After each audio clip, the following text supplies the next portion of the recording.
Matapos ang napakahaba kong adventure papunta dito sa isla na to, sa wakas, we are back dito sa Calayan Island.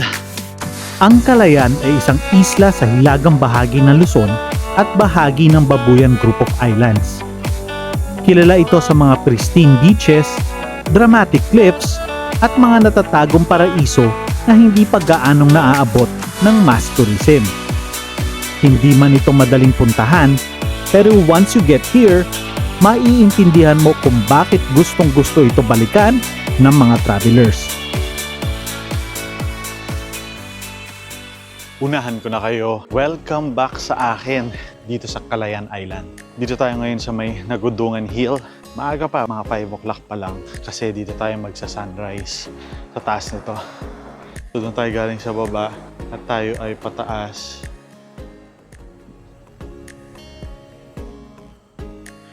Doon. Tamang trekking lang tayo dahil sa mga may alam or nakita na Nagudungan Hill, alam naman na may short trekking talaga going sa taas.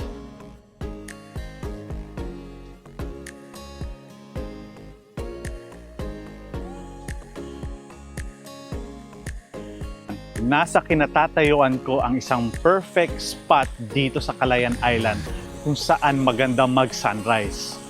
Welcome everyone to Nagudungan Hill, Calayan Island. Matatagpuan ang Nagudungan Hill sa northwestern side ng Calayan Island. Kilala ito sa matatarik na cliffs at panoramic views ng dagat sa Babuyan Channel.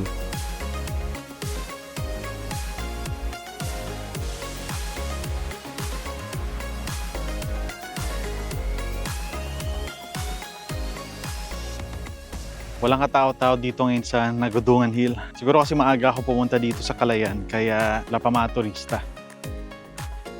Or yung punta ko dito ay hindi siya tourist peak. Habang naglalakad tayo dun sa kabilang side nito Nagudungan Hill, syempre ako nagre-reminisce na naman ako ng huli kong punta dito.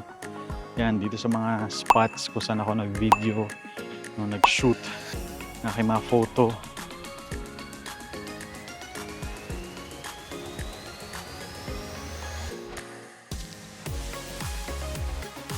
Napakatahimik talaga ng Calayan.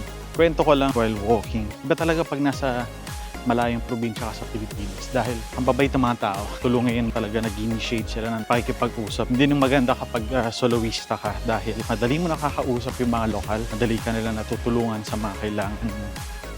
Sa paligid nito ay ang mga matatarik na cliffs na nahubog sa paglipas ng panahon.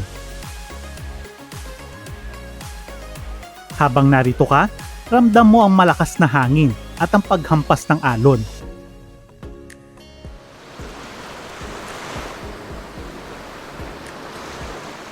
Sobrang nakaka-relax dito.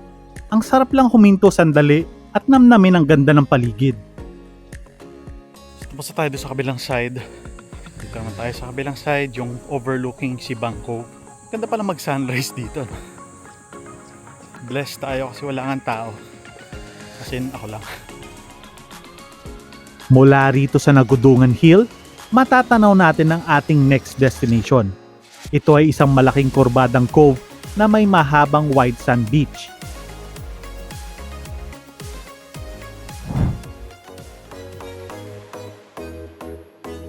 Napakaganda nitong araw na to.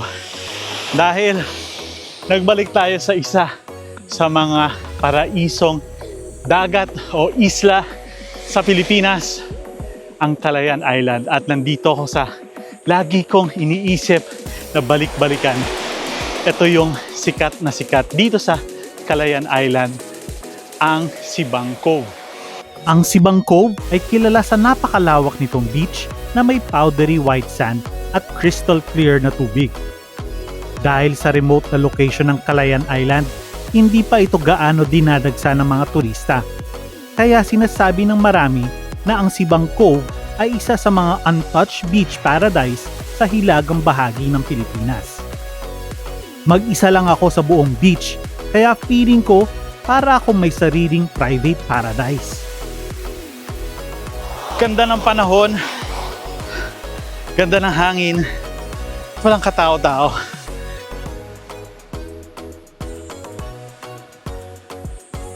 Walang tao. Yes.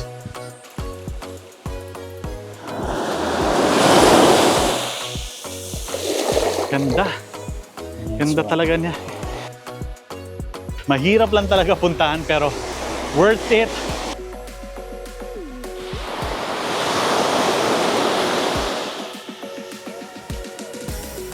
Ito lang tayo sa dulo, no? Bakit? Kasi malakas po talaga yung alon dito sa Sibang Cove. Kahit marunong tayo lumangoy, ayaw natin i-take yung risk na lumangoy dito at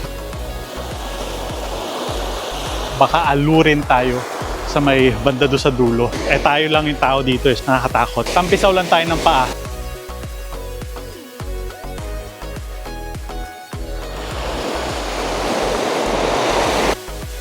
Oh yes. I love this place.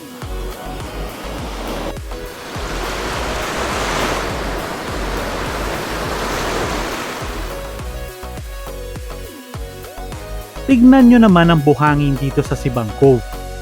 Sobrang pino at powdery ng texture nito. Parang harina sa lambot kapag tinapakan mo. Ang sarap lakaran ng nakapaa habang ini-enjoy ang ganda ng beach. Solve na tayo dito sa Sibang Cove. Medyo kanina pa tayo dito. Pero kwento ko lang, no, huling punta ko dito years ago. Itong Sibang Cove, nilakad ko from dun sa entrance na yun hanggang dun sa may pinakadulo na yun. So naglakad pa ako hanggang dun. So meron pang paganon dun. Malayo, no? Itong from entrance hanggang doon sa dulo na yun. Parang siguro 3 kilometro rin. Di lang halata. Pero pagdating ko sa doon sa dulo, wala akong dalang tubig. So may matandang nagbigay sa akin ng buko juice. Apparently, nandoon pa rin pala siya. Pupuntahan ko ba siya? Siyempre, di na. Salamat na lang po, tatay. Memorable yung huling punta ko dyan sa inyo. Ay, ayoko umalis. Ayoko umalis dito sa tubig na to. Ang sarap. Pero may pupuntahan pa tayo na isa pang bago destinasyon dito sa Calayan. Kaya excited ako makita siya. Hindi ko pa siya napupuntahan. Let's go to our next destination. Untold Philippines! Yes!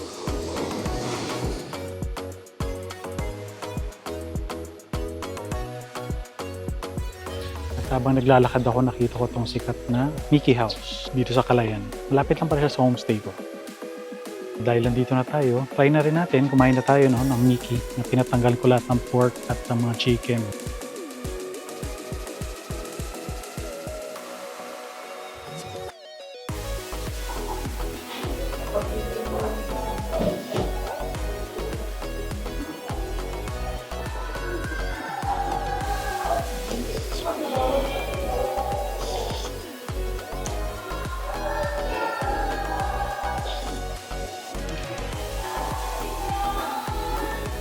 Not bad. Malasa siya, malasa.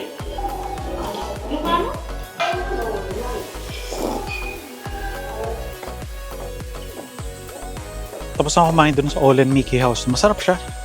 Kakaibang Mickey siya, no? Yung sabaw pa lang at saka yung noodles, halatang handmade. Hindi pa tapos ang adventure natin dito sa Calayan Island. Hanggang sa susunod na episode dito lang sa Untold Philippines.